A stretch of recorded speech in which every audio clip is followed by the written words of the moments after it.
درود شریف ہم پڑھتے ہیں اور اس میں دعا بھیجتے ہیں، آل محمد کے الفاظ ہیں. یہ آل سے کیا مراد ہے؟ بالعموم یہ کہا جاتا ہے کہ آل سے مراد پوری امت ہے. آل کا لفظ قرآن مجید میں بھی استعمال ہوا ہے. مومن ایک تھے جو آل فرعون میں سے تھے، فرعون کے بارے میں کہا جاتا ہے ان کی تو کوئی اولاد ہی نہیں تھی. تو پھر یہ آل کا لفظ کیا ملت کے لیے، امت کے لیے، یا صرف نسل اور خاندان یا اپنے کنبے کے لیے استعمال ہوتا ہے؟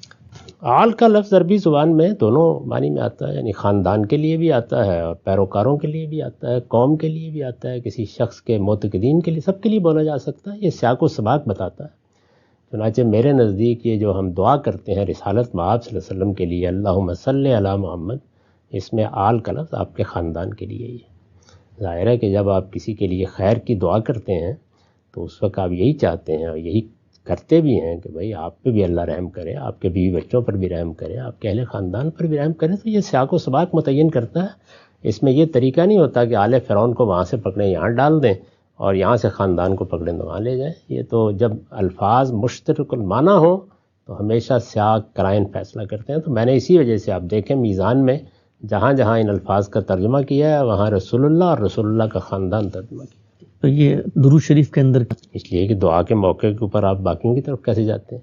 میں نے تو آج تک کسی کو جاتے ہوئے دیکھا. آپ مجھے دعا کریں گے تو ایسے ہی کریں گے نا. یہ بالکل واضح کرینہ ہے.